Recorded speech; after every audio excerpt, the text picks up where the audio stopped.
Okay, welcome to a capital hungry breakdown of GBPJPY.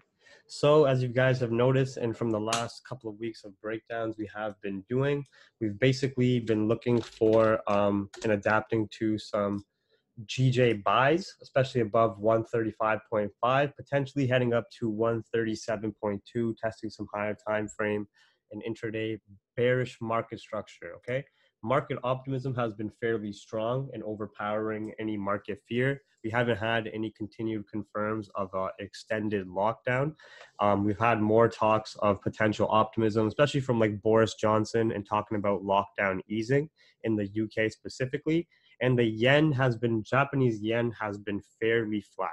We do have some Brexit tensions on the table, but nothing too concerning at the moment. It's actually itself been fairly optimistic, and it goes from fairly optimistic to mixed sentiment, but nothing too negative, and especially nothing negative to impact GBP that we have seen. And GBP data has been slowly starting to rebound from the CPI figures, PMI figures, and the jobs data. PMI figures last week were good, from what I recall, yes sir, and as well as some of the jobs figures as well. When we're looking at the technical structure from the higher time frames, looking at the monthly, you can see some lower time frame bullish market structure developing, as well as price multiple times now failing to break some previous lows from the higher time frames almost on a dime. We had this heavy liquidity grab that pulled down to 123.2 and did create this low. We don't have any validations fundamentally to come visit these lows yet. When we zoom in further, you can see once we had that liquidity grab, we did have price fill 50% of this order flow area and come test these previous candle bodies historically, then flip and close with a fairly weak bearish candle. And the following candle start to create this flat body area of strong support, where this month has grabbed liquidity from the downside, failed to break the lows of these candles, and already started to push up with the potential to fill this wick range and to test some bearish market structure that we see zooming out here. Okay, I don't see any reason for this candle just to start flipping yet, especially when we start zooming down the time frames. We are breaking above more key higher time frame areas to the left, like these candle bodies right here, and we've really respected some historical supports as well as higher time frame bullish market structure, and we have strong optimism and stronger UK data as well. Okay, let's just look at the Japanese yen quick, just like on the weekly.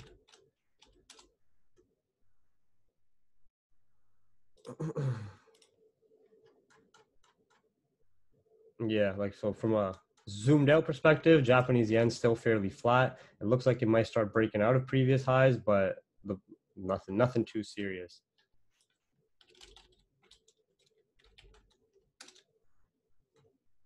Weekly is showing us the same bullish market structure developing. You can also see that here if once we start to zoom in, and potential to come revisit these highs at least at around 138. Obviously, if we break above this high, we are going to correct more of this overall downside move that was caused from a lot of Brexit tensions and when coronavirus was first really hot in the markets and caused the lockdowns, which of course the lockdowns led to actually led to economies being stagnant and dropping all that economic data. If we break above 138, we're going to fully correct that downside move, and we have this range to play with as well. But just for the time speaking right now, I would love to get a pullback potentially to test this market structure around 135, 135.5. And if we fail to break this structure, I see the potential for us to visit this high at least on a weekly point, which would be that monthly wick fill as well. We've seen we've had multiple failures to break previous lows. We have intraday bullish market structure developing. We had stronger UK data, Japanese yen fairly flat, optimistic speeches from Boris Johnson, as well as Bank of England's Haldane was very optimistic as well. So nothing too negative yet, nothing over the weekend as well. Of course, we're going to take headlines and everything as they come. And with what I'm showing you here, safe sells would easily be below around 134, breaking some of this minor structure and bullish structure. If we had confirms of market fear, more Brexit tensions, confirms of lockdowns extending, and economic data becoming poor again, but we don't have that. Yeah, daily looked like it did a liquidity grab and then closed with this semi-bearish candle. Nothing too significant breaking structure or anything shifting price action on the daily. And then when we come where we already have our key levels mapped out, if you want to see how these levels were mapped out, you can go to previous webinars. But of course, you can see I had this divided up in here. I just cleaned it up now, where I of course just put some zones at the psychological price levels. Well, here, of course, was 135. So you can see last week, I know we had this sell-off, but when you zoom out, we still are in this almost sort of ascending channel where price is respecting bullish market structure. And we did peak a high that broke above previous high, right? So this pullback could have just been grabbing liquidity. So for this week, if we pull back to 135.5, even 135 flat, I'm still looking for buys to at least 137.2 or 138.5.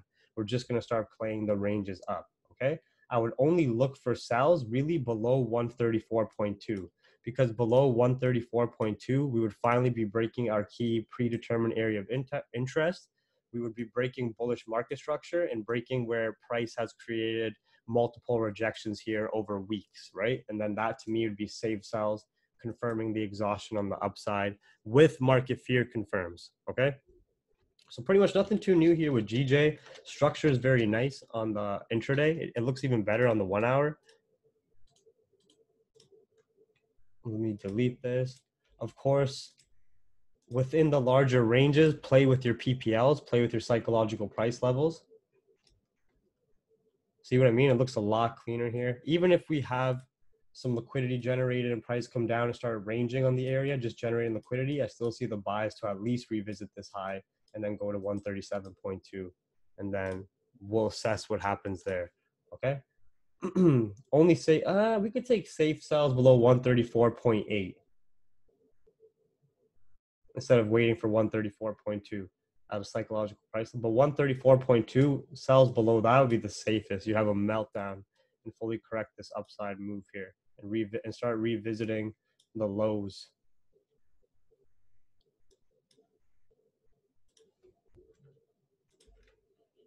I know we have some UK data this week, and if the jobs data, the CPI and the PMI figures was good, I think it's UK GDP this week, or that was the US. So don't quote me on that just yet. Let's check.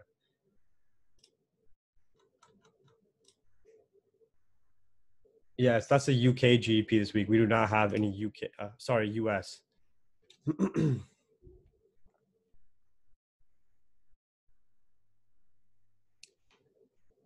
There could be a deeper pullback to the end of the month, but I think this monthly candle already did its pullback and gave some of that pullback. Like if we look at the monthly here, it already has a bit of significant top wickets left. You know what I mean? It's not like gold. These candles on the monthly on GJ, I don't expect some type of crazy pullback and continuation up, even if the next month just goes like this. You know what I mean? There's a minor 20 pip pullback and rockets up. I wouldn't be surprised by that. It's just for gold is so heavily overextended and that monthly candle is so strong. So I was expecting a deeper pullback for something like gold where you see such bullish candles in continuation. You know what I mean? You would think some buyers would be closing out positions, but you don't want to start guessing sells or guessing tops. But for GJ, I think it can just hold some of this bullish market structure here. Possible deeper pullback to like 134.5-ish, 134.8. That's why I said below that would be safer. But otherwise, I just see the pullback to possibly test this trend line in 135 again. Even that pullback to about 135 for the new week would still be creating a pretty significant wick.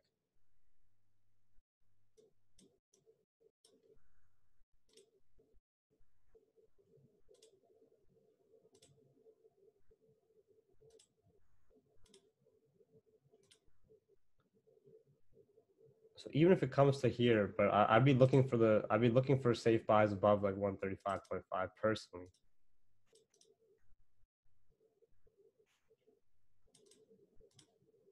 And then at least to revisit the high, but I'm going to like 137.2.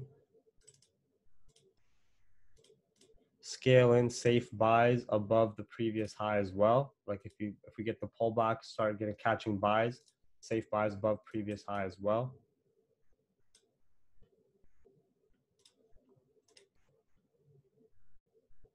No UK data at all this week, so you don't have to worry about any UK data. Oh, yo, it's Mark Carney this time. Let's go. Looking at weekly before the coronavirus drop, there's a good chance we can visit the 138. Yeah, yeah. Boris Johnson's was 148. He peaked. No, 147 during the Boris Johnson victory. Was that 148? I think I remember that time. It was a heavy impulsive move, and it crashed after that. Never saw those highs again. It's just a straight sell point for the banks. Mark Carney and Jerome Powell up in here. What a day. The Mark Carney.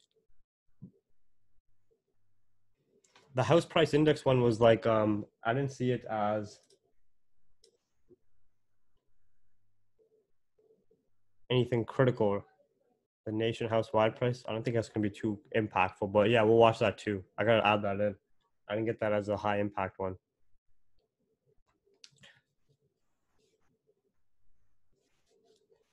So the tension US and China and USA Iran is not so strong to make some fear in the market. Yeah, it's not so like for example, how can we validate that fear was not strong? Well, what did that fear cause on GJ or yen pairs? It caused this drop to test that bullish market structure, right? But like let's just say the drop from the start of the week happened here and it's already been canceled out. So now, if for the new week, as we closed bullish last week as well, did we close bullish last week? No, we didn't. We closed with that half bearish candle. You know what I mean? Nothing too crazy significant for sells. I'm talking about still very bullish on the higher time frames. For the new week, if we pull back and just create an intraday support, and or even if we come to 135 again, like 135.2, 135 flat, and fail to break this low, and we don't have any confirms of market fear, then we're riding that continued optimism. But I can already see that some of the USA and China tensions that caused that downside have been waved off because the move has been corrected itself, and we're still respecting that bullish market structure. So the first clue for me that the USA and China tensions were not strong enough to bring mass market fear was that it didn't break market structure. That's number one. It didn't break 135 flat, and it didn't break bullish market structure. The second clue was that move got corrected for 3 hours later, right? And the third, just something to note, is that GJ did peak an intraday high past the last high point from July 20th. We peaked about what is it? Almost 80 to 100 pips higher. So we peaked a new 80 pip or 100 pip higher than the previous intraday high to get that correction afterwards. It made sense, you know? And it's not like once we peaked this high, we had reasons to continuously buy, right? Very similar to when we had a consolidation or range created here, price did a pullback to the key level. You had an extended move, an impulsive move. Price clearly has exhaustion and creates consolidation underneath our key area of interest. And then you had another pullback. And now you're getting the flip side. You're getting a support in an order block area formed at around 135 flat. That's why I would only take sells below 134.2, 134.5 maybe.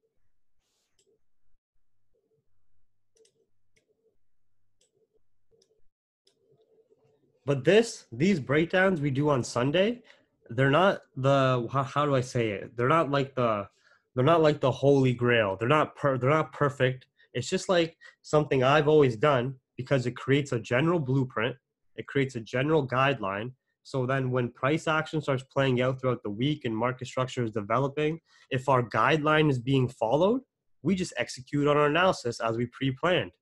If our guidelines are changing, if we're noticing US equity, if we're noticing global equities are weakening, the FTSE 100 is falling off its highs, there's more negative tensions, we get a break below this low, then we take our original blueprint and we adapt and say, guys, I know we were looking for optimistic buys, but we got more fear. We're getting a break of market structure. We're getting a break of this low.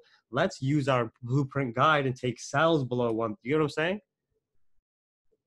You just create these guidelines for yourself, these like the areas of market structure, areas of interest as per psychological price levels, key levels. So when the time comes and the fundamentals and headlines are playing out, you adapt that way. That's why I've been sending more of the market update webinars, if you guys have noticed.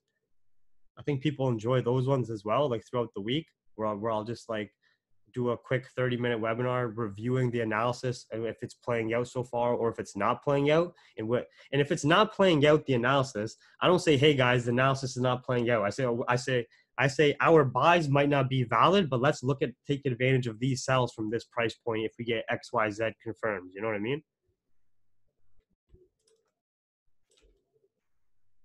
But yeah.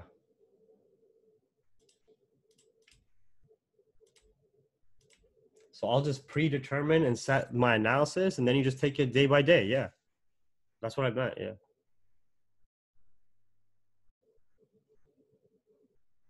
it's just the more you do this, and how many times have you guys seen the analysis play out, right? The more you do it, or the more you guys even see it, you're a part of this. When the time comes and price pushes up to like 136.2, or even if it doesn't push up all the way, and it ranges for a bit and it pulls back, and you see a support being formed at 135.5, right? Or a lower time frame support, and price still respecting the structure. Still, markets are fairly optimistic when you're looking at like the US dollar is flat, the Japanese yen is flat, the volatility index is flat, right?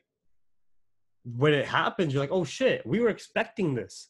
Let's take this trade. We were already expecting this to happen, and it's happening. The pullback happened. We're getting a support formed. We're respecting structure. Let's take these buys because we already expected this. We already pre-planned this.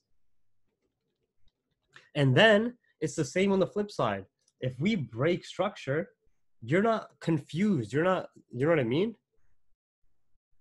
You're not confused at what's going on or what's happening for that sell-off. What is it? Let me click this link.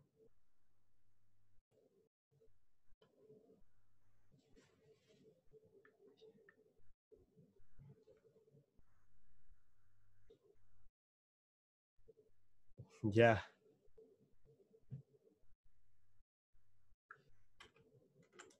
Shit, bro. Fucking.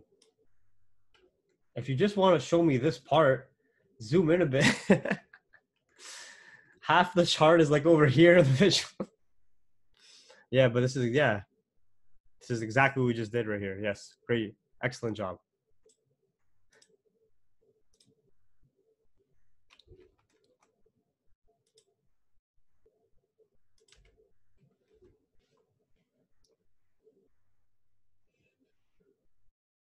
Okay, any questions?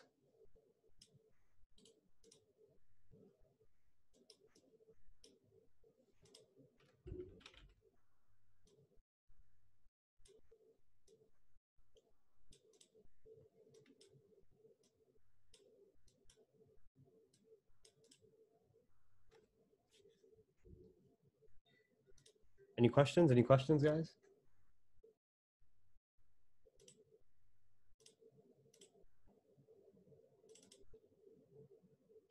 Oh, no word, don't worry, bro. Don't rush it.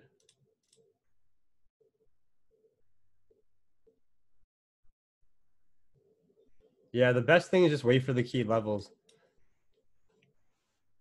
Of course, in between these larger ranges, I already had it set. I just deleted it because it was looking a bit messy. But I usually just like mark off like you know what I mean, where like 135.8 is. Like I'm gonna do that when I send you guys the market update webinar. The corruption webinar when he talks about me. What's the H stand for in the middle name? I didn't know you had a middle name. Is it actually?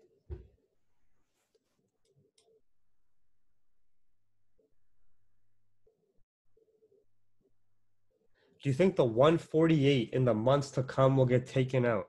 I can't see in the future that long. I know I see in the future like pretty good, a couple days ahead, a week ahead. But with how 2020 has gone, I don't know what the hell is gonna happen in 2 months. Could be aliens, you know what I mean? And no, could be some next thing. 2020 is so unpredictable that I don't want to make any predictions anymore.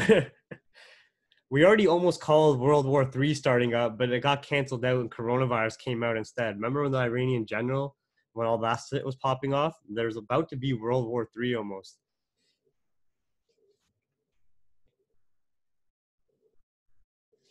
Yeah, we still have this full week, this full trading week until the end of the month. The end of the month's not till like thankfully Friday, which is good, you know? Yeah. We still have this full week. I hate it when the end of the month is like in the middle of the week, you know what I mean? Then you have a couple days of ranging and stuff like that. Yeah, it is extremely ironic.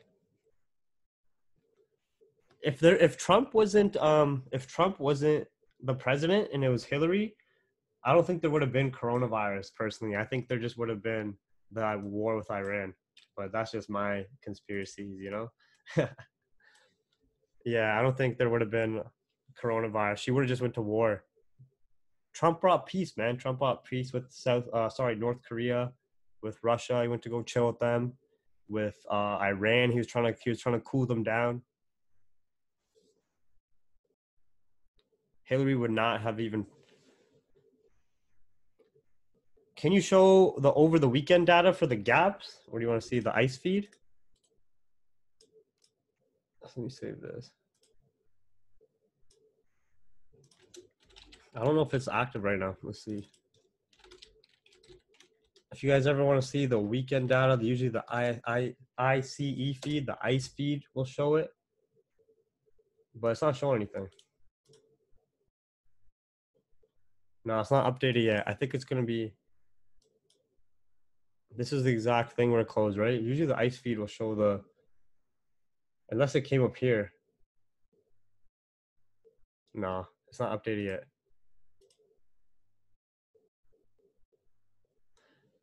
Oh, here it is. It is. Because last week it closed off here. So it's not nothing crazy. It doesn't look like any crazy gap. Sometimes this ICE feed, the ICE feed in trading view, it shows the weekend gap on yen pairs and stuff like that. I think also Saxo. No, no. See how all these candles like on Owanda or like FXCM is there.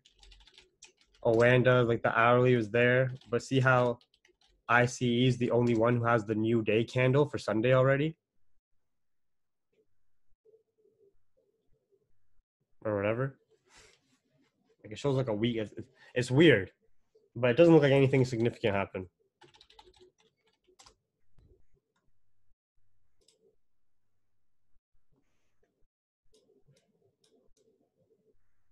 So I'm gonna label this. I'm gonna label this and send it over. Also, usually, these notable events, like the first 10 headlines, the first 5 to 10 headlines, they'll be from the over the weekend. So like how I order these notable events is every week the last 5 or 10 I'll delete and then I'll put in a new 5 or 10 at the top. So you get what I mean. So it cycles that way. Like all I do here is go into the same newsroom that you all have access to now. And over the weekend, whatever was like sort of significant or catches my eye as I'm scrolling, I just copy and paste it into being a notable event, right? Like some of the stuff with the UK to announce tourists returning from Spain, UK government employers should be understanding about self-isolation, US Iran envoy, more money from the US into the economy, some of the French health ministry numbers, blah, blah, blah, blah, right? So usually every week when I'm updating the economic calendar, then when I do the notable events, the last like maybe 5, 10 headlines down here, I delete and then I just put in fresh ones at the top. So like every week it should be cycling that way. But yeah, nothing too crazy happened over the weekend.